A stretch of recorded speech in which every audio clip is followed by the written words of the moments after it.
የመጀመሪያ አጀንዳችን የምናደርገው ተመልካቾች ዛሬ አካቺ የሚባለው የኢትዮጵያ አየር ኃይል አለኝ ከሚለው የድሮን አይነቶች አንደኛው ነው። ግዙፍ የሚባል እና ሃይ አልቲቱድ ላይ መጥቶ በጣም ከፍተኛ ሚሳኤል አያገኘውም ተብሎ የሚታወቀው ላይ ሆኖ መምታት ይችላል የሚባለው ይሄ ነው የተመታበት። አመድ ነው፣ ወደ አመድ ነው የተቀየረው። ዛሬ ሶሻል ሚዲያ የሱዳን ሚዲያዎችም የዘገቡት ይሄ ነው የሆነው። ጠቅላላ ትልቅ ድል በድል ሆነናል እያሉ ነው እየዘገቡት ያሉ የሱዳን ሚዲያዎች። እንደምታዩት ብልጽግና ጸጥ አለ። የሚያሳዝነው ዋጋው የአንድ ድሮኑ 30 ሚሊዮን የአሜሪካን ዶላር ካለ መለዋወጫ ምናምን ዝም ብሎ የሚሸጠው 30 ሚሊዮን ነው የገዛው። 3 አካችን የገዛው ነው የተባለው የቱርክ ሰራሽ ናቸው። ቴክኖሎጂው ሙሉ ተገጥሟል። እዛ ላይ ነግራቸዋለን፣ በዝርዝር ስንሄድበት ነግራቸዋለን። ዛሬ ብልጽግና ዛሬ 3ኛ ድሮኑን ነው ዛሬ ያጣው። 3 አካች ነበረው፣ ሶስቱም አጥቷል። በጣም አነጋጋሪ ሆኖ የሱዳን መገናኛ ብዙሃን እየዘገቡት ያለው ሶሻል ሚዲያ ትዊተር ላይ ፌስቡክ ላይ ስትሄዱ ስለዚህ ነው እየተወራ ያለው። አወዳደቋ ጭምር ተመልካቾች አወዳደቋ እንግዲህ ከትልቁ የኢትዮጵያ ድሮን እንዴት ነው የጣለችው የሚለው ትልቁ አጀንዳ ነው። ይሄ ትልቅ ነው። አንደኛ አልቲቱድ ከፍተኛ አልቲቱድ ላይ ነው። ሚሳኤል ተራ ሚሳኤልም ያገኘው አይደለም እየተባለ ነው እና አየር ባየር ነው የተመታው እየተባለ ነው። በዝርዝር ይሄ ቴክኖሎጂ በተለይ ደግሞ የድሮን ቴክኖሎጂ እውቀት ያላቸው ነው ሊተነትኑት የሚችሉት። ዩዥዋሊ ድሮን ከመሬት ነው የሚመታው፣ ይሄ ግን አየር ባየር ነው የተመታው እየተባለ ነው። እንግዲህ የሱዳን መከላከያ ሰራዊት የሱዳን አየር ኃይል ምን ያህል ቴክኖሎጂ እንደታጠቀ የሚያሳይ ነው። የተነሳችውም ከባህር ዳር ነው የተነሳችው።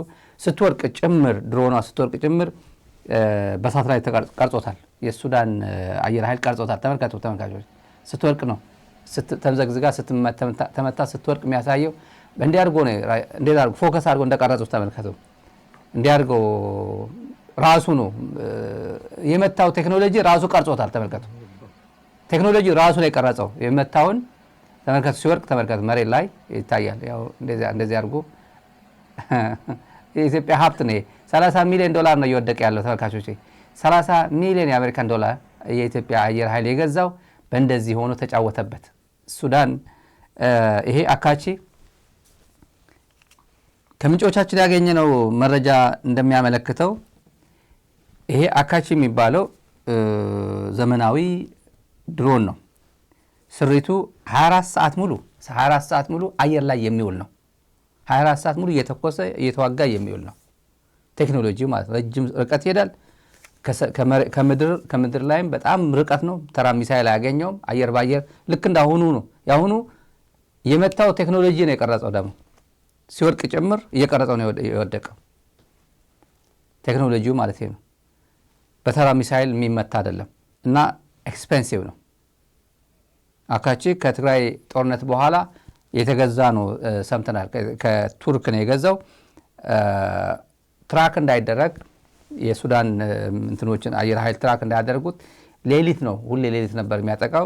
ዛሬ ቅዳሜ አጥቢያ ማለት ነው፣ ትላንት አርብ ምሽት ሌሊት እኩለ ሌሊት አካባቢ ነው ከባህር ዳር ተነስቶ ወደ ሱዳን የብሉ ናይል ከተማ ደባዚን የምትባለው ከተማ ለመደብደብ ነው የሄደው። እዛ አካባቢ የኦፕሬሽናል የሎጂስቲክስ ምናምን ማዕከል ሊያጠቃ ተብሎ ነው የሄደው ነው የተባለው። ያው ሙሉ በሙሉ ኮኦርዲኔቶቹን ዘርግቶ ነው የሄደው። ኮኦርዲኔቶች የትኛውን የት አካባቢ እንደሚመታ በዝርዝር ያው ይዞ ነው ተቋማቱን ለመምታት የሄደው እና 24 ሰዓት ሙሉ ሌሊት ሙሉ ሲዋጋ ውሎ ቀኑን ለመዋጋት ነበር እና የተንቀሳቀሰው 6 ሰዓት ነው። ከ6 ሰዓት በኢትዮጵያ ሰዓት ነው የምቆጥረው፣ ሚድናይት ማለት ነው። እኩለ ሌሊት አካባቢ ወደ ቅዳሜ አጥቢያ እኩለ ሌሊት ነው ከባህር ዳር የተነሳው። እስከ 10 ተኩል እስከ ንጋት አካባቢ እስከ 10 ተኩል እዚህ አካባቢ ሲደበድብ ነው ያደረው አካቺ። ይሄ አካቺ የሚባለው ድሮን ደባዚን የብሉ ናይል ክፍለ ሀገር በሱዳን ጦር እጅ የሚገኘው ደባዚን ሲደበድብ ነው ያደረው ከሌሊቱ ሚድናይት ጀምሮ እስከ ንጋት 10 ተኩል በኢትዮጵያ አቆጣጠር በግዕዝ አቆጣጠር ነው እያልኩኝ ያለሁት። እና ይሄን ያደረገበት ምክንያት ደግሞ ትራክ እንዳይደረግ ነው። የሱዳን አየር ኃይል ትራክ ያደርገዋል ምናምን ተብሎ በተሻለ መጠን በዚህ ሊሄድ ብሎ ነው በዛ ሰዓት ስራ የጀመረው የተባለው 4 ሰዓት ከምናምን ሲደበድብ ነው ያደረው። በ4 ሰዓት ከምናምን 12 ሚሳኤል ነው ተሸክሞ የነበረው። 12 ሚሳኤል የመሸከም አቅም ነው ያለው። 24 ሰዓት ይተኩሳል፣ አየር ኃይል ይቆያል፣ አየር ሰማይ ላይ ይቆያል። 12 ሚሳኤል መሸከም አቅም አለው። ከነዚህ ጭኖት የነበረው 12 ሚሳኤል 8ቱን ሚሳኤሎች ወርውሮታል፣ ወረድ ተጠቅሞበታል። በ4 ሰዓት ተኩል ውስጥ 4 ሰዓት ተኩል አየር ላይ ውሏል። በዚህ ሰዓት ደባዚን የተለያዩ ኢንፍራስትራክቸር ላይ ይዞት የነበረው ታርጌት ለመምታት 4 ሰዓት ተኩል አየር ላይ ውሏል። በዚህ ሰዓት 8 ሚሳኤሎችን ወርሮ እጁ ላይ ገና ያልተወረወረ 4 ሚሳኤል ባለበት ሰዓት በከፍታ ላይ ያለ አየር በአየር ተመታ። 4 ሚሳኤል እያለው ማለት ነው ገና ሳይጨርስ በከፍታ ሆኖ የተመታው 10 ተኩል ነው። በኢትዮጵያ ሰዓት አቆጣጠር ሌሊት 10 ተኩል ነው የተመታው። ዋጋው 30 ሚሊዮን ነው። የኢትዮጵያ መንግስት ከቱርክ የገዛቸው በ90 ሚሊዮን ነበር። 3 አካጅ በ90 ሚሊዮን ዶላር ገዝቷቸው ነበር። አንዳንድ መላወጫ አንዳንድ ኦፕሬሽናል ነገሮችን 100 ምናምን ሚሊዮን ነው፣ ወደ 110 ሚሊዮን የሚጠጋ ገንዘብ ገዝቶታል። እና የተመታቸው በከፍታ ሆኖ የመምታት አቅም የነበረው ከሚሳኤል ራቅ ብሎ ከመሬት ራቅ ብሎ የመምታት አቅም አለ ተብሎ ብልጽግና አየር ኃይል እና ይልማ መርዳሳ የሚመኩበት አይነት ድሮን ነው። ይሄ ልክ እንደተመታ የተምዘገዘገ እንደምንም ብለው ወደ ኢትዮጵያ ምድር ሊያመጡ ታስበው ነበር። ቴክኖሎጂ ተጠቅሞ ተመቷል። ግን እንደምንም ብለው ቴክኖሎጂውን ትሬስ አድርገው ወደ ኢትዮጵያ ምድር ገብቶ እንዲወድቅ ሞክረው ነበር የተባለው የኢትዮጵያ አየር ኃይል ተፈታትኗል። የቴክኖሎጂ ሰዎች የነገሩ ነው። ይሄ ብትመታም እንደምንም ብለው ወደ ኢትዮጵያ ምድር ላይ ወድቆ እንዲወድቅ ሞክረው ነበር የኢትዮጵያ አየር ኃይል። አልሆነም። ልክ ሚሳኤል በአየር በሚሳኤል እንደተመታች 4 ሚሳኤል እንደጫነች ከደባዚን የሚባለው ዋና ከተማ የብሉ ናይል ዋና ከተማ 50 ኪሎ ሜትር ርቃ ተምዘግዝጋ ወደቀች። አሁን ያሳየኋችሁ ሲወርቅ የሚያሳየው ማለት ነው። ይሄ እንዲህ ብሎ ነው የወደቀው። 50 ኪሎ ሜትር ከተመታችበት ቦታ 50 ኪሎ ሜትር ርቀት ላይ ሄዳ 4 ቴክኖሎጂ ጭና ነው 4 ሚሳኤሎችን እንደጫነች ነው የወደቀችው። እንግዲህ 3ቱም አታለች። 3 አካቺ የቱርክ ሰራሹ ውድ የሚባለው ነው የገዛው። አንደኛው አሶሳ በቴክኒክ ብልሽት ነው የተበላሸው የወደቀው። አሶሳ ነው የወደቀው፣ በኢትዮጵያ ምድር ላይ ነው የወደቀው። አንደኛው ቅርብ ጊዜ የዛሬ ሳምንት የ2 ሳምንት በሱዳን አየር ኃይል ካርቱም በሚደበድብበት ጊዜ አንደኛው ያኔ ነው የተመታው። ተመቶ ወደቀ፣ የምታውቁት ካርቱም ሲደበድብ። 3ኛው ደግሞ እንግዲህ ዛሬ ወደ ቅዳሜ አጥቢያ በደባዚን ብሉ ናይል ክፍለ ሀገር ሲደበድብ ነው የተያዘበት። እነ ይልማ መርዳሳ ምላሽ መስጠት አልቻሉም። ወድቆብናል፣ መተናል፣ ውሸት ነው፣ አልመታንም፣ አልወደቀብንም የሚል ምላሽ ምንም መስጠት አልቻሉም። ሚዲያዎች በሙሉ እንደምታዩት ከባህር ዳር እንደተነሳ ነው። the armed forces drop an hostile march near Damazin which crossed the border from Ethiopia direction ነው የሚለው። እንግዲህ የሚዲያዎች በሙሉ የሱዳን ኒውስ ኤጀንሲ ነው ይሄ ጠቅላላ ስለዚህ ጉዳይ ዓለም በሙሉ እያወራ ያለው በተለይ የአረብ ሚዲያዎች፣ የግብጽ ሚዲያዎች፣ የሱዳን ሚዲያዎች ግዙፍ ነው፣ በጣም እጅግ ግዙፍ ነው የወደቀውም። እና ቴክኖሎጂ በሙሉ የሱዳን መንግስት ዛሬ የሰማነው ነው። ዛሬ የሰማን ምንም ነገር እንጥፍጣፊ ሳያስቀር ለምርምርም ለምናምንም ተጭኖ ወደ ሱዳን ወደ ካርቱም እንደተላከ ሰምተናል። ወደ ሱዳን ወስደውታል። ቴክኖሎጂው ከየት የመጣ ነው፣ ማን ነው እየደበደበ ነው ያለው፣ እዚህ ላይ እየተሳተፈ ያለው ብሎ ለማጣራት ነው ወደ ሱዳን ወደ ዋና ከተማ ተወስዷል የተባለው። ይሄ አካቺ የሚባለው 3ቱም አሉኝ የሚሏቸው የቱርክ ሰራሹ ድሮኖች በጣም የሚተማመንበት እና ቴክኖሎጂ ታጥቀናል የሚባሉ አየር በአየር 3ቱም ውድ የሚባሉ ተበተውበታል። ይልማ መርዳሳ እንቆቅልሽ ሆኖበታል። እንቆቅልሽ ነው ይሄ። መጠየቅ አለበት ለገዢው ለአምራቹ ካምፓኒ ማን ነው እየመታብኝ ያለው? እንዴት ነው የወደቀብኝ? ማን ነው ሪስፖንሲብል የሚሆነው? ይሄ አይመታም አላላችሁኝ ወይ? በከፍተኛ አልቲቲዩድ ላይ መተኮስ ይችላለው፣ ራዳር እንትን ወጭ ሆኜ መተኮስ እችላለሁ ማጥቃት እችላለሁ ብዬ ነበር የገዛሁት እና ማን ነው እንደዚህ የገጠመኝ ሱዳን ምን አይነት ቴክኖሎጂ ነው የታጠቀችው እንዴት መታቸው ብሎ መጠየቅ ያለበት እሱ ነው። ተመልካቾች ከዚህ ጋር ተያይዞ የሱዳን RSF ታጣቂ የጃንጃዊ ሚሊሻ ታጣቂዎች ጦር ኃይሎች በርካታ ቁስለኞች አሉ።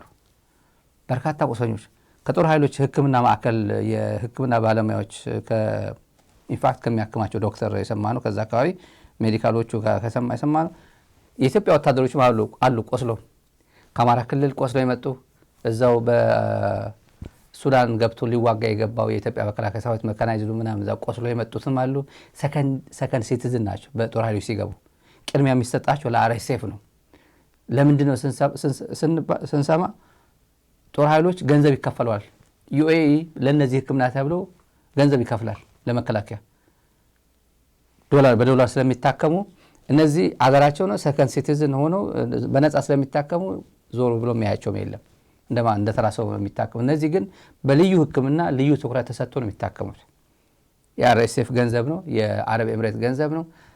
አንድ የRSF ቁስለኛና አንድ የኢትዮጵያ ወታደር ቁስለኛ አንድ ቦታ ላይ ሲመጣ ቅድሚያ የሚሰጠው ለRSF ወታደር ነው። ምክንያቱም RSF የUAE ገንዘብ ቅድሚያ እንዲሰጠው እና እንክብካቤ እንዲደረግለት ገንዘብ የተበጀተ ገንዘብ ስላለ ለነሱ ቅድሚያ የሚሰጠው እና አሳዛኝ ነው። ኢትዮጵያዊ ሆነ ይሄን ስነግር በጣም አዝናለሁ አለኝ። የኢትዮጵያ ጦር ኃይሎች ሆስፒታል ባልደረባ ምስክርነቱን ሲነግረን ነው። እንግዲህ ኢትዮጵያውያን ሰከንድ ዜጋ ሆነው በአገራቸው ሆስፒታል የጃንጃዊ ሚሊሻ ምርጥ ዜጋ ሆነው የሚታከምበት ገንዘብ ስላለው ነው። ከዚህ ጋር በጣም እጅግ በተያያዘ ሁኔታ የኢትዮጵያ ህዳሴ ግድብ ግብጽ ልትመታ ነው የሚለው ፕሮፓጋንዳ ባለፈው ሳምንት የቤንሻንጉል ጉሙዝ አስተዳዳሪው አሻድሊ ሐሰን፣ የጋምቤላው የኦሮሚያው ፕሬዝዳንት ሽመልስ አብዲሳ ሶስቱ የልማትና የጸጥታ ጉባኤ ተብሎ በቤንሻንጉል ጉሙዝ አሶሳ ወርክሾፕ አዘጋጅተው ነበር እና ሽመልስ በራሱ እኔ በዚህ በኩል እየመጡ ነው ጠላቶቻችን በዚህ በኩል እየመጡ ነው ብሎ ፕሮፓጋንዳ ሲያሰማ ህዳሴ ግድብን ለመረበሽ ነው ኢትዮጵያውያን ከእናቶቻችን መቀነት ራሳችን በጥረታችን በኃይላችን ምናምን የገነባ ነው የኛ ተምሳሌት የኛ ሞዴላችን የሆነው ህዳሴ ግድብ ልታፈርስ ግብጽና ሻዕቢያ በዚህ በኩል እየመጡ ነው የሀገር ውስጥ ባንዳዎችም ጭምር ተጠቅመው እየመጡ ነው የሚል ፕሮፓጋንዳ ሲያስተጋባ ነበርና እዛ ላይ ከቤንሻንጉል ጉሙዝ ኃላፊዎች ጋር ተጋጭቷል። የኦሮሚያ ልዩ ኃይል ወደዚህ እናስገባለን ብሎ መግለጫ ሲሰጥ እንዴት ብሎ ነው የሚገቡት የሚል ከቤንሻንጉል ተነሳ እና ምን አገባችሁ እናንተ ፋኖም ቤንሻንጉል ጉሙዝ ሆኖ አለ እየተዋጋ ነው ሸኔም ቤንሻንጉል ጉሙዝ ውስጥ አለ እነሱ እናንተን አስፈቅደው ነው ወይ የገቡት የግድ ነው እናንተ ማስፈቀድ አለብኝ ወይ እናንተን ሳያስፈቅዱ ፋኖም ሸኔም እናንተ ምድር ላይ የለውም ወይ እናንተን በልተው እኮ እኛን ሊበሉ ነው የሚመጡት እና ጠላት ገና ከመምጣት በፊት እዛ መመከት አለብን እንጂ ደግሞ እናንተ ስለምን አስፈቅዳለሁ ብለው ተጣልቷል ከቤንሻንጉል ጉሙዝ ባለስልጣናት ጋር። የክልሎች የብሔሮች ሉዓላዊነትን መዳፈር ነው ይሄ። አንድ ክልል ምን ታመጣለህ ብሎ ደካማ ክልል ስለሆነ አንድ ግዙፍ ክልል ደካማም ክልል ይበላዋል ማለት ነው። አሁን ይሄ ፌደራል ስርዓት እንደዚህ ይፈቅዳል ወይ ብትሉ በፍጹም አይቻልም። ግን እሱ ነው ሀፕን እያደረገ ያለው። አሁን እየሰማን ያለ ነው መንግስት በራሱ ጊዜ ነው የRSF ጃንጃዊ ሚሊሻ በራሱ ጊዜ ኢትዮጵያውያን የበርካታ ዓመታት ቁጭታቸው የተወጡበት የህዳሴ ግድብ irrespective of the political development in Ethiopia አሁን ያለው የተጨማለቀ ፖለቲካ ቢሆንም ህዳሴ ግድብ ነው። ሁሉም ኢትዮጵያዊ የጣረበት ንብረቱ ነው። ሚካድ አይደለም። ይብላኝ ለነታማኝ እነ ብርሃኑ ነጋ የወያኔ ነው የመለስ ነው ብለው ታሪካችን ላበላሹ እንጂ ሁሉም በዚህ ላይ ማንንም የሚቆጨው ነገር የለም። በህዳሴ ግድብ መገንባት ሁሉም ኩራት ይሰማዋል። እኔ ቦንድ ገዝቻለሁ፣ ሁሉም ቦንድ ገዝቷል። በያቅሙ ይብላው የብልጽግና መንግስት ይብላው፣ ማንንም ይጠይቀው የለም። ህዳሴ ግድብ ግን ህዳሴ ግድብ ሆኖ ይቀጥላል። ህዳሴ ግድብ የሚባል እንዴ መስኮት አካባቢ በመስዋዕት የተሰራ ቤት ውስጥ እንትን ቡራ ከረዩ ብለህ ግጭት ትከፍታለህ እንዴ? መስዋዕት ይሰበርብኛል አትልም እንዴ? ግጭት ስትፈጥር እኮ መስዋዕት ወደ ሌለበት አካባቢ ነው ንግጠ የምትለው። ወጣ እንበል ከአካባቢ ከሰፈር አካባቢ ልጆች የማይደርሱበት ልጆች ይመታሉ፣ የሆነ ነገር ይፈርስብኛል፣ ቴሌቪዥን ይሰበርብኛል፣ የሆነ ሳሎን ይወርቅብኛል ምናምን እኮ ትላለህ እኮ። ሌላ ቦታ ሄደህ የምትገጥመው ህዳሴ ግድብ ያለበት ሄደ ጦርነት ግንባር ትከፍታለህ። አርኤስኤፍ ሄዶ ካምፕ የገነባው ማን ነው? ጦርነት ጋብዞ ና ብሎ ወደ አሶሳ ያመጣው ማን ነው? መቼም እኔ አይደለም። ወያኔ አትለው፣ ሻዕቢያ አትለው፣ የሆነ ኦብነግ አትለው፣ ማንም አትለውም እኮ። አርኤስኤፍ ማን ያመጣው ወደ አሶሳ? ኤምሬት አስገዳኝ ነው አትለው። ማንም አያስገድድም። ሀገር ነው። ኢትዮጵያ ምድር ላይ ሙሉ ኃላፊነት አለበት። ስልጣን ሙሉ እንትን አለ፣ አብሶሉት የሆነ ስልጣን አለ በኢትዮጵያ ምድር ላይ። አረብ አያዘውም፣ አይመክርህም። ይሄ ይመርጠኛል፣ ይሄ ቤንሻንጉል ይሻለኛል ምናምን ይሻለኛል ብሎ እሱ ነው የሚመርጠው። ወደ ሱዳን አቅራቢያ በቻድ በኩል ስለተዘጋው፣ በደቡብ ሱዳን በኩል ስላልቻልኩኝ፣ በሊቢያ ስላልቻልኩኝ በዚህ በኩል ተጠቅሜ ላግዘው ሲባል አሁን ማገዝም አይችልም፣ ዘግቶታል። የሱዳን ኃይሎች ሙሉ በሙሉ ከኢትዮጵያ ድንበር ላይ ያለው ሙሉ በሙሉ 100% ዘግተውታል። አርኤስኤፍ አሁን ከኢትዮጵያ ጋር የሚገናኝበት በዛ በኩል ዳርፉር ያለው ከኢትዮጵያ ጋር አይገናኝም፣ ተዘጋበት። አየር ኃይል አዘጋጅተህ ድሮን ከአሶሳ ከየላክ ከባህር ዳር እየላክ ጦር ግንባር የከፈትከው ራስህ ነህ። አሁን ሱዳናውያን ነገሩ ጥሩ ሰዓት አይደለም፣ ታይሚንግ አሁን አይደለም፣ ከጀመርነው አሁን አንጀምረውም ብለው ነው እንጂ ካርቱም ስትደበድብባቸው መጥቶ አዲስ አበባ ነው የሚደበድቡብህ። ምክንያቱም ሁለቱም ዋና ከተማ ናቸው። ያኛው የሱዳን ዋና ከተማ ነው፣ ይሄ የኢትዮጵያ ዋና ከተማ ነው። ሱዳን ደብድበ እነሱ መጥቶ በሻሻ እንዲደበድቡ አትጠብቅም። በሻሻ በሻሻ ምንም ዋጋ የለውም፣ ለፖለቲካ ማይጠቅማቸው። አዲስ አበባ ነው የሚደበድቡ፣ ግን አሁን አይደለም የሚደበድቡት፣ ዋጋ የለውም። ታይም እየጠበቁ እንደሆነ ግን ሁሉም ማወቅ አለበት፣ ብልጽግና ማወቅ አለበት። ዝም ብሎ ይህን ሁላ ከባድ ድሮን ከባህር ዳር እያነሳ የምትደበድባቸው እነሱ ሬኮርድ እያደረጉት አይደለም ብለን አንገምትም። አሁን ግብፅ መጥታለች፣ በሱዳን በአሶሳ በኩል እየተዋጋች ልትወጋን ነው እና ሚሊሻ መውጣት አለብህ፣ የክልል ልዩ ኃይሎች መጥተው ምሽግ መምጣት አለባቸው እያለ ባለፈው ቅስቀሳ አድርጎ ነበር። አሁን ግብፅ መጣች እያሉ ነው። አርሶ አደሩን ህዝቡን እያሸበሩት ነው። ግብፅ ህዳሴ ግድብን ለመምታት ህዝቡን ለመቀስቀስ ግብፅ ነው። አሁን ህዳሴ ግድብ ሲባል ግብፅ ነው የማትፈልገው ነው የሚባለው። ስለዚህ ምስኪን አርሶ አደር ለመሸወድ ሻዕቢያ መጣ፣ ግብፅ መጣ ነው የሚባለው። ለምን ሲባል ህዳሴ ግድብ ስለማይወዱት በዚህ አጋጣሚ በዚህ ሊመቱን ነው። አርኤስኤፍ ለምን ብሎ ነው አሰሳ የገባው ብሎ አይጠይቁም፣ እነሱ አይጠይቁት። ከእናቶች መቀነት ያወጣ ነው የሰራ ነው ገንዘብ እንደዚህ ሊያደርጉን ነውና ኑ ዝመቱ ነው። ልክ ሰሜን እዝ ተነካ ህግ ማስከበር ምናምን ሲባል እንደነበረ ጁንታ ሲባል የሆነ የሰው ፍጥሩም አይመስላቸውም ነበር አንዳንዶቹ። ምንድን ነው ጁንታ? እኔ እዚህ አሜሪካ ዋሽንግተን ዲሲ የኖርኩኝ አዲስ አበባ ነው ጁንታ የሚለኝ ሰው አለ አይደል? ነበር። ምን ማለት ነው? እኔ እንዴት ብዬ ነው እዚህ ዋሽንግተን ዲሲ ሆኜ ጁንታ ልባል የሚችለው? ሰው ጭንቅላት ላይ እንዴት አድርጎ ኢንስቶል እንደተደረገ ነው። ጥላቻውንም ፍሬም እንዴት አድርጎ ፍሬም እንደተደረገ፣ የጦርነት ቅስቀሳ እንዴት አድርጎ ፍሬም እንደተደረገ ማንም ትግራዋይ የሚባለው ትግራዋይ ማለት ጁንታ ወደሚለው እንደተቀየረ ተመልከቱ። ባለፈው አንድ የሚያለቅስ ሰው እዚህ ቪዲዮ ላይ አምጥተን ነበር አይደል? ድሮ በኦሮምኛና አማርኛ እየቀላቀለ የሚናገረው እኛ ስክሪፕቱ አልሰጠናችሁም፣ አላስተማርናችሁም፣ ምግብ አብረን አልበላንም። ድሮ በጁንታ ጊዜ ጁንታ ያስተዳድረን ነበር፣ ጥሩ ያስተዳድረን ነበር ጁንታ ከሄደ በኋላ እናንተ ላይ የተሻለ ጠብቀን ነበር፣ እናንተ ግን ጨለማ ሆናችሁብኝ ያሉ ሰው። ጁንታ ያስተዳድረው ነበር። ለኢትዮጵያ ጁንታ አስተዳድሯት ያውቃል? ማን የሚባል ጁንታ? እያንዳንዱ ቤት ግን አሁንም አለ። መከላከያዎች አሉ። የኢትዮጵያ ሰራዊት፣ የኢትዮጵያ መከላከያ፣ የብልጽግና መከላከያ የሚባለው ባይዶዋ ሶማሌ ባይዶዋ አንድ ሰው ሲነግረኝ ነው። ሰራዊት አለ፣ ሰራዊት ባይዶዋ እና አንድ ኦሮሞ ወንድማችን አለ ዳር ሲነግረኝ ሰራዊቱ አለ በቃ ሶማሊያዋን ይቀልዱበታል፣ በመከላከያ ይቀልዱበታል። ምን ይሄ ሰራዊት ነው እንደ ይላሉ። ሰራዊት በኢህአዴግ ጊዜ ነበር፣ በመለስ ጊዜ ነበራል። ተጋሩ በነበሩበት መከላከያ ነበር ትክክለኛ መከላከያ የምንለው። አልሸባብ ተጋሩ ኮሎኔል እገሌ ሲባል አለ። የምሬን ነው በጣም። አሁን ወዳባተ የሚባለው አሁን ያነሳል። ወዳባተ አሁን ከነ እንትና ጋር ያለ ነው፣ ከነ ጻድቃን ጋር ሄደው ወዳባተ ኮሎኔል እነ ገብረዲላ ጀነራሉ እነሱ የነበሩበት ያውቃሉ አሉ። አልሸባቦቹ ያውቃሉ አሉ። እና እነሱ መጣ ምናምን ሲባሉ የድሮ የኢህአዴግ መንግስት በነበረበት ጊዜ የነበረው አልሸባብ እንዴት አድርጎ ሲመታ እንደነበረ እና ጀነራል ወድነጮ ምናምን የነበሩበት ከባድ ጊዜ ነበር እና ኢሜጁ የኢትዮጵያ ሰራዊት ኢሜጁ ጭምር አሁን ከካምፕ አይወጣም።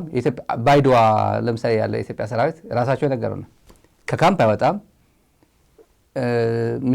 ምሽግ ይዞ ምናምን እንትን አይልም። አይምን ይሄ ምን ነው የሚባለው በየሁለት ሰዓት ሌሊት እየወጡ የሚጠብቁት ነገር አለ። ጥበቃ እንትን እያሉ ከእንቅልፍ ሮቴት የሚያደርግ ጥበቃ አለ እና አንድ ሁለት ሰው ሆኖ አይወጡም። በግሩፕ ነው የሚወጣው።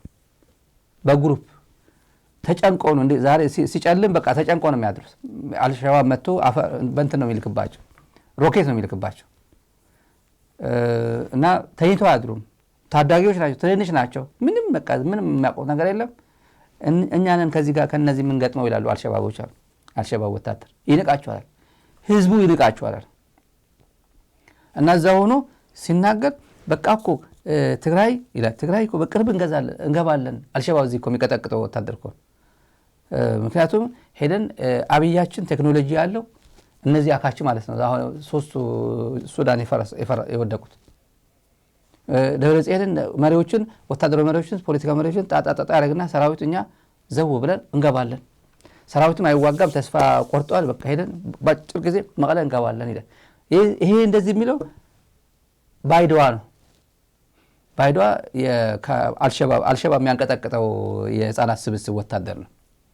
እና ምን አሉ እንትኑ የኢትዮጵያ ወታደር በኢህአዴግ ጊዜ የነበረውና አሁን በአብይ ጊዜ ያለው ምንድነው? ምንም ያልተቀየረው ኦራሉና ታንኩ ነው አሉ። ኦራሉ እሱ ነው፣ ታንኩም እሱ ነው። ሰራዊት ሲቀያየር ኦራሉ እዛው ይጠብቃል። ሰራዊት አስከባሪ ስለሆነ ሰው ይቀያየራል። ቴክኖሎጂ ያው ይሄ ታንክ ምናምን ካለ እዛው ይቀያየራል። ሰራዊቱ ብቻ ይቀያየራል። እና ያልተቀየረው ከኢህአዴግ ሰራዊት ጋር ያልተቀየረው ታንክና ኦራሉ ብቻ ነው እንጂ ሰራዊቱ ይሄ ሰራዊት አይደለም ማለት ገለባ ነው አሉት።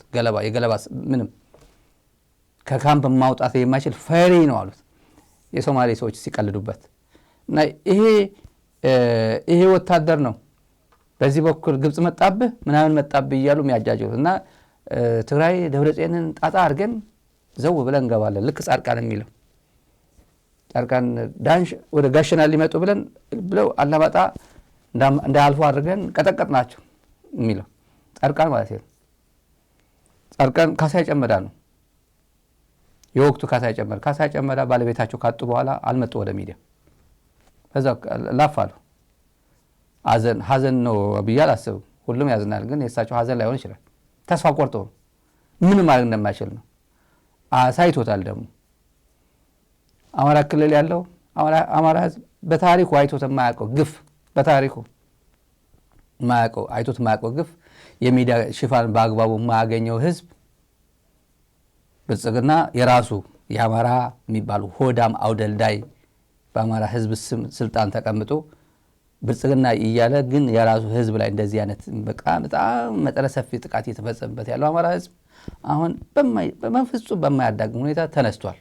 ይሄ ወደንም ጠላንም ሚዲያ ስለከለከልከው፣ ሚዲያ ስለነፈከው፣ ሚዲያ ፕሮፓጋንዳ ስለሰራለት ዋጋ የለውም። ተነስቷል። የጽምዶ ጉዳይ እና ጀነራል ገመቹ የሚባለው ተሾመ ገመቹ አሁን ጥብ እያሉ እንትን የሚሉት ገብቷቸዋል። ስለ ጽምዶ ምን ማለት እንደሆነ ያውቃሉ።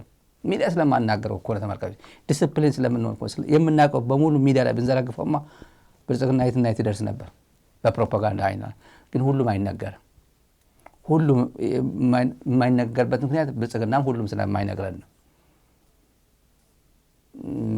ይህን አሁን በአሶሳ በኩል እድገት አለ፣ ፖለቲካ ዴቨሎፕመንት አለ፣ የሆነ ነገር አለ፣ ለውጥ አለ። ለውጥ ልንገራችሁ። ብልጽግና ሁለት ኮር አንድ ኮር በመከላከያ ስንት ሊሆን እንደሚችል አላቅም። 4000 ይሆናል፣ 5000 ይሆናል። አንድ ኮር አላቅም፣ ግን ወደ 4000 ምናልባት አንድ ኮር 4000 ቢሆን ምናምን አላቅም። ወደ አንድ ኮር ነው። ሁለቱ ኮር የምዕራብ እዝ ወደ የተወሰነውን ወደ ሁመራ ተልኳል። ምዕራብ እዝ ወደ ሁመራ ነው ያለው እና የተወሰነውን ቀናንሶ ያልወሰደው አሁን ምሽግ እየቆፈረ ነው። በአሶሳ ግንባር ዛሬም ትላንትም ከትላንት ወዲያም አሶሳ አካባቢ ያላችሁ ስንት ኮር አለ መከላከያ ብላችሁ ጠይቁ። የት አካባቢ ምሽግ እየቆፈረ ነው ያሉ ብላችሁ ጠይቁ። ምን አይነት ምሽግ ነው እየቆፈረ ያለው? ማስረጃ አለ። ምንድነው የተፈጠረው? አላማጣ ምሽግ ይቆፍራል፣ በጸለምት ምሽግ ይቆፍራል፣ በሑመራ ምሽግ ይቆፍራል፣ በሚሌ በቡሬ ምሽግ ይቆፍራል፣ በአሶሳ ምሽግ ይቆፍራል። በየት በኩል ነው ምሽግ? እዚህ አሶሳ አዲስ አበባ ዙሪያ ሙሉ ገፈርሳ ይሄ አዲስ አበባ ጫንጮ ምናምን የሚባሉ ሰፈር ይሄ አዲስ አበባ ወደ ሰሜን አካባቢ ያለ በሙሉ ምሽግ ይቆፍራል። የኦሮሚያ ኮንስትራክሽን ኮርፖሬሽን ኦሲሲ የሚባለው እየቆፈረ ነው ኮንትራት ወስዶ። ይሄ ሰውዬ እንደ በሽር አልአሳድ መጨረሻ ላይ ፈርጥጦ ቤተሰቡን ጥሎ ወደ ራሻ የሸሸው ሶሪያ ደማስቆስን ይዞ ትንሽ ቆያለ ብሎ አስቦ ነበር። ቆይቷልም ጭምር ኢንፋክት ቆይቷል። ግማሽ ደማስቆ ተይዞበት ኤግዚስት አድርጎ ነበር። ከዛ ደማስቆን ቢያንስ ነፃ አረጋና የሶሪያ ፕሬዝዳንት እየተባለ ደማስቆን ተቆጣጥሮ የሶሪያ ፕሬዝዳንት ይባል ነበር። አሁን አብይ አሁን ያለበት ሁኔታ ማለት ነው። ወደ አማራ ክልል ዞር ብሎ መሄድ አይችልም። ትግራይ ማሰብ አይችልም። ቅዠት ነው። ኦሮሚያም እንደምታውቁት ነው። እና የኢትዮጵያ ጠቅላይ ሚኒስትር ነው የሚባል እንደዛ። አሁን ሚሊሻ ሊሰለፍ ነው። ሚሊሻዎቹ አርሶ አደር ፖሊስ ምናምን ወደ አሶሳ ሊሰለፍ ነው። የኦሮሚያ ሚሊሻም የኦሮሚያ ፖሊስም ወደዛ ሊሰለፍ ነው። የጋምቤላም ወደዛ ሊሰለፍ ነው። የደቡብ ኢትዮጵያ የደቡብ ምዕራብ ኢትዮጵያ የማዕከላዊ ኢትዮጵያ ሚሊሻና ምናምን የሚባሉ ወደ አሶሳ ሊሰለፉ ነው። አሶሳም እንደተፈጠረ አላውቅም። ወደዛ ግን ሊሰለፉ ነው። ይህን የወለደው ጭንቀት ነው እንግዲህ እነ ሳሞራና እነ ጻድቃን የቀድሞ የኤታማዦር ሹሞች የብልጽግና አፈቀላጤዎች ሆነው ሁሉም ጸጥ ባለበት ሰዓት መጥተው ካላማጣ ማለፍ አይችልም፣ ከራያ ማለፍ አይችልም የሚል ጻድቃን ሳሞራ ጻድቃንም ጋሸና መድረስ አልቻሉም። ጋሸና ሊወጡ ብለው አላማጣ ያዝናቸው ብሎ የሰው መሳለቂያ የሆነው ሰሞኑ ኩታ ሳይሰጡኝ ቀርተው ነው። አክሱም ሄጄ አክሱም እውነቴን አክሱም እኮ ኩታ ርካሽ ነው ይመስለኛል። ደግሞ የጠበብት ሀገር ነው። የጠበብ ታሪካዊ ነው። ከአክሱም ሲቪላይዜሽን ጋር የመጣ ነው። እንዲሁ ትንሽዬ አንዲት ነጠላ ዝም ብሎ ድርብ ሳይሆን ነጠላ እንኳን ላፍ ያደርጉላት እኮ በቃ ቆሌው ምናምን እንትን ያደርጉት ነበር፣ ተከሪ ያደርጉት ነበር። እንደዚህ አይነት ቂም ጭምር ቋጥሮ መጥቷል። አክሱም መጥቶ እኔ ደብረጽዮን ሰጥተው ለጌታቸው ረዳ ሰጥተው ለእኔ ሳይሰጡኝ ሆን ብሎ ነው ያ ቡድን የሆነ ቡድን ኮንስፓየር አድርጎ እኔን ሀራስ ለማድረግ ነው እኔን እንትን ለማድረግ ነው ብሎ ተናገረ ሰሞኑን ትላንት። እኔ በእውነት አሳፋሪ ነው። እነዚህ ሰዎች በዚህ ዕድሜ ወደ ህፃነት የተቀየሩ ነው ወይ? ኢትዮጵያ ምድር ላይ አዲስ አበባ በርካታ ተጋሩ ጀነራሎች አሉ። በርካታ እገሌ የት ነው ያለው ብትሉ ጀነራል እገሌ በቃ የተረሱአሉ። እዚህ ሚዲያ ላይ ምንም አንስተናቸው ማናቅ ጀነራሎች አሉ። በርካታ አዲስ አበባ እንዳሉ እያወቅን ማለት ነው። በትግራይ ጦርነት ጊዜ ጭምር እዛው እንዳሉ እስር ቤትም ያልሄዱ ዝም ብሎ በቁም እስረው ነው ቤት ቁጭ ያደርጓቸው ነበሩ። ከዛ በኋላ ወይ በቢዝነስ ወይ በስራ ጡረታ ህይወታቸው ዝም ያሉ ይወጣሉ። ወይ ብልጽግና ጋር አይታዩ ወይ ከትግራይ ጋር አይታዩ መቀሌ ሄዱ ምንም ይሄዱበታል። ልክ እንደነሱ እንዲያውም እነዚህማ ጥቅም ቀምሷል። ምንም ነገር የላቸው ሰባ ካሬ ሁላ የሌላቸው አሉ አዲስ አበባ አሉ። አንድም ነገር ፖለቲካ ውስጥ አይገቡ። የሲቪል ወታደራዊ አዛዦች የነበሩ በኢህአዴግ ጊዜ ታዲያ ጻድቃን ምንድነው ችግር ቢባል ምናልባት እኔ መለስ በህይወት ያለ እንዳይመስለው መለስ በህይወት የለም ንገሩት። አሁንም ንገሩት ደግሜ መለስ በህይወት የለም። አሁንም መለስ በህይወት ሁሌ መለስ እያሉ እየቃዡ አቤ ስብሃትም ፖለቲካ ውስጥ አይደሉም። ጤንነታቸው እየተከባከቡ ነው የሚኖሩት። ምንም ነገር የለውም ፖለቲካ ውስጥ የሉም። አይ ቲንክ እሱም ያውቀው ይመስለኛል። ያው አሁን ያሉበት ሁኔታ ምንም የለም። አለበዚያ ምንም እንደ ቆረቆንዳ ብቻ ቀርተ ማን መጫወቻ ቆረቆንዳ ማለት ነው። ቆረቆንዳ ምን አለው? በቆሎ ከሌለው ምንም የለውም እኮ። በትግርኛ ሹማ ነው የሚባለው። ሹማ ነው ይሄ ሰውዬ። ዩዝለስ ነው። በቆሎ የሌለው ቆረቆንዳ ሹማ ዋጋ የለውም። ዋጋ የለውም። የምሬን እንጨት ነው የሚሆን ለእንጨት ለማገዶ ነው የሚጠቅመው። እና ትርጉም ያለው ትግል እያደረኩ ነው ካለ የበለጠ the more access media access ሲገት በቃ እሱ የሱን ህይወት እየተበላሸ ነው ይሄድ ያለው። የሱ ነገር የተደበቀው ኢሜጁ የተደበቀው ባህሪውን ነው እየወጣ ያለው። እኔ በጣም ደስተኛ ነኝ። ሚዲያ አክሰስ በመጣ ቁጥር ሰውየው የማንነቱ ግልጥጥ ብሎ እየወጣ ነው። የተደበቀ የማናውቀው ያልሰማ ነው ጭምር ወደፊት እየመጣ ስጡት፣ አክሰስ ስጡት፣ ሚዲያ ይምጣ፣ ይናገር። ለሌሎቹ አስተማሪ ነው። ሌሎቹ አጠገብ ያላችሁ ከትግራይ እየሄዳችሁ አሁን ያላችሁበት ሁኔታ ይገባኛል፣ እኔ ይገባኛል። አጣብቂኝ ውስጥ ሁኔታ እንደገባችሁ በእናንተ መምጣት ከመቀለ መጡ በእኔ ምክንያት እኮ ነው፣ እኔ እኮ ነኝ ሎቢ አድርጌ ያመጣሁት እያሉ ከአዲስ አበባ ከብልጽግና የምሬን እገሌ ይላል ማለት ነው። እነ ወለጋው ጉዕሽ ወደ ባተ ምናምን የሚባለውና የሆነ ሶስት ናቸው አራት አንድ ላይ ሲመጡ ከበደ ፉአዶ የሚባል ጀነራል አብረው ሲመጡ አብይ ሄዶ የሸቀሉ ብዙ ሰዎች አሉ። ስም መጥቀስ አልፈልግም እዚህ አንዳንዶች ሰምተውታል። አብይ ሄዶ በእኔ እኮ ነው ያመጣኋቸው ብሎ የቀፈሉ ሰዎች አሉ። በእናንተ ስም በአራታችሁ ስም የቀፈሉ ሰዎች አሉ። ገንዘብ የቀፈሉ ሰዎች አሉ፣ የወሰዱ አሉ። ግን ከእናንተ ጋር ምንም ግንኙነት የሌላቸው አሁንም ግንኙነት የሌላቸው በእናንተ ግን የሸቀሉ አሉ። እርግጠኛ ሆኜ ነው የምናገር። ግን ምን ያደርግልኛል? ስም መጥቀስ አያስፈልግም። እነሱ ይጠረጥራሉ። ኦልሬዲ መረጃው ደርሷቸዋል ይመስለኛል አንዳንዶቹ። አሁን እናንተን ዞር ብሎ አዲስ አበባ ተቀምጦ እናንተ ሄዳችሁ አሶሳ ይሄ አፋር ሄዳችሁ እንድትቃጠሉላቸው ነው የሚፈልጉት። ፒክአፕ ምናምን ሰጥቶ እንደ ትልቅ ነገር ነው። ከህዝባችሁ ነው የነጠሏችሁ። ከታገላችሁለት ህብረተሰብ ቲዲኤፍ የሚያክል ይፍረስ ሲባል እስቲ ምን ይሰማል? ጉዕሽ ምን ይሰማል ብትሉት ጉዕሽ ተኝቶ የሚያድር አይመስለኝም። ይህን ሰራዊት እናፈርሰዋለን ሲል ተኝቶ የሚያድር አይመስለኝም። ወደ ባታ ተኝቶ የሚያድር አይመስለኝም። የምሬን I'm telling you from the bottom of my heart ከልቤ ነው የምናገረው። ተኝቶ እንደማያድር እርግጠኛ ነኝ። ሁኔታው ግን አስገዳጅ ሆኑ ተስፋ አስቆርጧቸው ዝም ብሎ ከነገሩ ጋር ለመመሳሰል ካልሆነ በስተቀር ዋጋ የለውም። ያላችሁበት ሁኔታ ብዙ ሰው የሚገነዘበው ይመስለኛል። አንዳንዱ የሆነ በተለይ አንድ ጌታቸው መጠጥ ቤት ከፍቶ ያው ቀርታለች መሰለኝ የሆነ መቀለ የነበረችው ደንበኛ ወደ አዲስ አበባ ዞራ እዛ መጠጥ ቤት እንዳለ እዛ ሄደው ኮልኮሌው የሚዲያ ኮልኮሌው የጌታቸው ምክንያቱም ይሄ ዝም ብሎ በረንዳ ዳሪ በሙሉ እዛ ሄዶ ሲያመሽ ምን ሆኖ እንደሚያመሽ ምን ይያል እንደሚያመሽ መረጃ አለን እኮ ከነ ድምጻችሁ ጭምር ምን ይያላችሁ እንደምታመሹ ድምጻችሁ ጭምር ውይይታችሁ ጭምር መጠጥ ቤት ታወሩ ማንን ያማችሁ እንደምታድሩ ማስረጃ አለ። የጌታቸው ቤት አለች መቀለ በሱ ስም ከትፎ በሱ ስም ምናምን ቀይኖ በሁለት ዓመት የትግራይ ጦርነት ጊዜ የነበረችው ወደ አዲስ አበባ ሙባርክ ደንበኛ አታና መሰለኝ ወደ አዲስ አበባ መጣ። እዛ ሲያመሹ የሰማነው ወሬ እዛ ሲያወሩ አይጠበቅም፣ ማንም አይገምትም። እንደዚህ አይነት ወሬ እርስ በርሳቸው እንደዚህ ይተማማሉ። እንደዚህ አይነት ሐሜት አለ ወይ? ማንም አይገምትም። ስለዚህ ሁኔታው ያላችሁበት እነ ሳሞራም እነ ጻድቃን የሳሞራ ግሩፕ የጻድቃን ግሩፕ የአብርሃም ግሩፕ የጌታቸው ግሩፕ የተባለ ለመጠቀሚያ ነው እየተጠቀሙባቸው ያሉት። የእናንተን ስም ኮሎኔል እገሌ ነው ብርጋዴር ጀነራል እገሌ እኮ ነው አርሚ አዛዥ ነበርኩ እየተባለ ነው እየተጠቀሙባቸው ያላችሁት። በጎሌ መውጣት አትችሉም። አስወጧችሁ። አፋር ሄዳችሁ እንድትቀቀሉ ነው የሚፈልጓችሁ። ሌላ ነገር የለም። ቂም በቀላቸው ማወራረጃ ነው የሚጠቀሙባችሁ። እኔ ልባይ ነው ከፈለጋችሁ እውነት ነው ይሄ ልጅ መጥፎ ፕሮፓጋንዳ ነው አንገዛውም አይረባም ካላችሁ የራሳችሁ ጉዳይ ነው። ሐሳባቸውን ነው የምንገልጸው። በተረፈ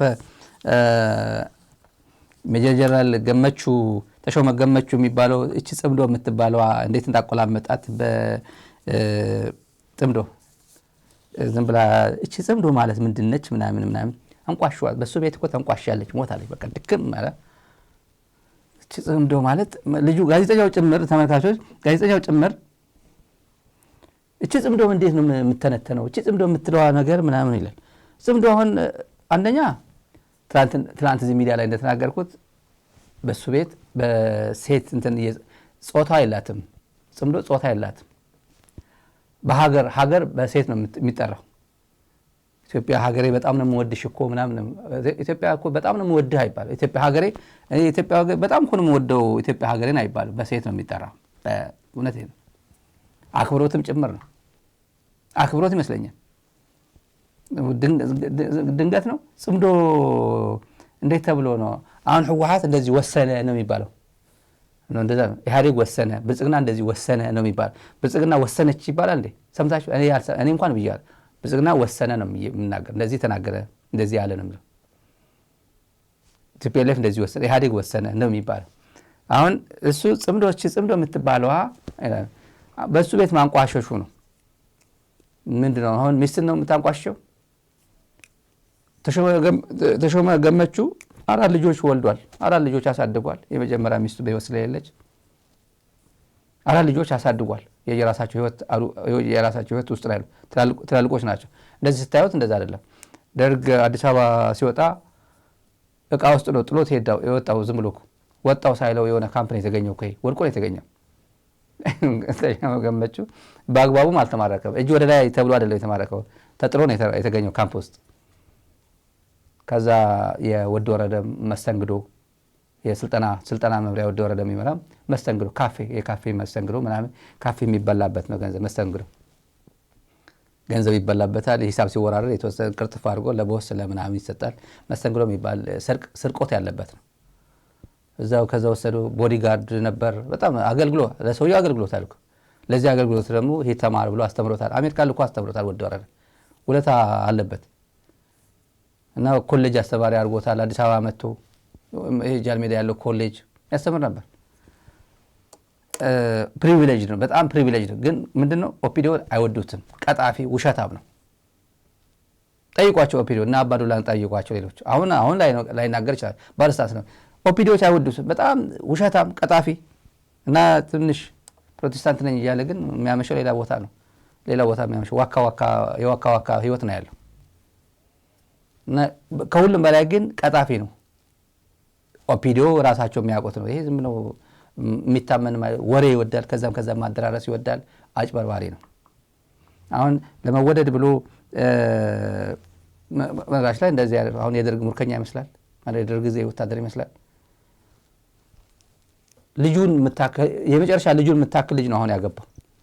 የመጨረሻ ፐርሰናል ጉዳይ አይደለም፣ ፓብሊክ ፊገር ስለሆነ ባለስልጣን ስለሆነ ነው። አንደረጅ ነው ያገባው። መከላከያዎች ራሳቸው የነገሩ ነው። አንደረጅ 30 ሚሊዮን ለእናቷ ሰጥቶ ሰርፕራይዝ አድርጓት በቃ እንዴ ኮነማ ሂጂ በቃ እንደዚህ ነው ያደረጉት። የሰማነው እንደዛ ነው። መከላከያ መሳቂያ መቀለጃ ነው ያደረጉት። ትንሽ ልጁን ነው የምታክለው። እና እንደ ዲስተንት የሆነ ፖለቲከኛ እንደ ዲስተንት የሆነ የመከላከያ ተወካይ አድርጎ ነው የሚናገር። ስለ ጽምዶ እቺ ጽምዶ የምትባለው ምናምን ይላል። ጽምዶ የምትባለው ሴት አይደለችም፣ ጾታ የላትም። ግን የዚህኛው ጾታ ግን ትነግረዋለች ለወደፊቱ። እቺ ጽምዶ የምትባለው ወንድ ነች ሴት ነች ተግባር ላይ እቺ ቅዠት የተባለችው ውሸት ነው፣ ስጋት አይደለችም ምናምን ተብሎ 21 ደቂቃ ተለፋልፎ በደም አድርጎ ተንትኖ ሄደው እነግረዋለን። ይሄ እርምጃ እንወስዳለን። እንደ ሰም ትቀልጣለች። ሰም በእሳት ነው የምትቀልጠው። ሰም እንደ ሻማ ማለት ነው። ሻማ የሚቀልጠው በእሳት ነው እና ቀልጦን እናቀልጣታለን፣ እንደ ሰም እናቀልጣታለን ይላል። እንደዚህ ማለት ነው። ዛሬ የተመተችዋ አካች የሱዳን ሰራዊት የሱዳን አየር ኃይል የመታች እንደዚህ ላይ ያቀልጣት ማለት ነው። ጽምዶ እንደዚህ ላይ ያቀልጣት ዛሬ የመታ $30 ሚሊዮን ነው እየፈሰሰ ያለው እዚህ ጋር ተመልከቱ። $30 ሚሊዮን የአሜሪካን ዶላር ነው ዛሬ እንዲህ ተምዘግዝጎ የወደቀው አካች የቱርክ የትኛዋን የጽምዶ ሀሳብ በተመለከተ ግን እቺን ቅጀት ወደ መሬት እናወርዳታለን ብለው ስንዝር እንቅስቃሴ ቢያደርጉ እንደ ሉዓላዊ ሀገር ይሄ ተቋም ደግሞ በመንግስት ግዳጅ እንደተሰጠው ኃላፊነት እንደተሰጠው የኢትዮጵያ ሉዓላዊነት ለማስጠበቅ ስራ እንደሚሰራ አካል ሰንበሳት እንደሚቀልጥ ይቀልጣሉ ብለን ነው የምናስበው የምናምነው። ይሄን ወዚህ ደረጃ የሚወስዳቸው ጉዳይ ምንድነው? ድርድር የለውም። ኮምፕሮማይዝ የሚደረግ ጉዳይ አይደለም የሉዓላዊነት ጉዳይና ባለሉዓላዊነታችን ላይ ቅጀትን የመከረች ግሩፕ አለች። እቺ ግሩፕ ይሄን ነገር ተግባራዊ ያደርጋሉ ብላ ስንዝር መሬት ብትንቀሳቀስ ቅድም እንዳልኩት ሰም በሳት እንደሚቀልጥ ደጋግሞ ይቀልጧታል እንጂ ያው ሰም በእሳት እንደሚቀልጥ ደጋግሞ ይቀልጧታል እንጂ በፍጹም እኛ አንሸነፍም ነው።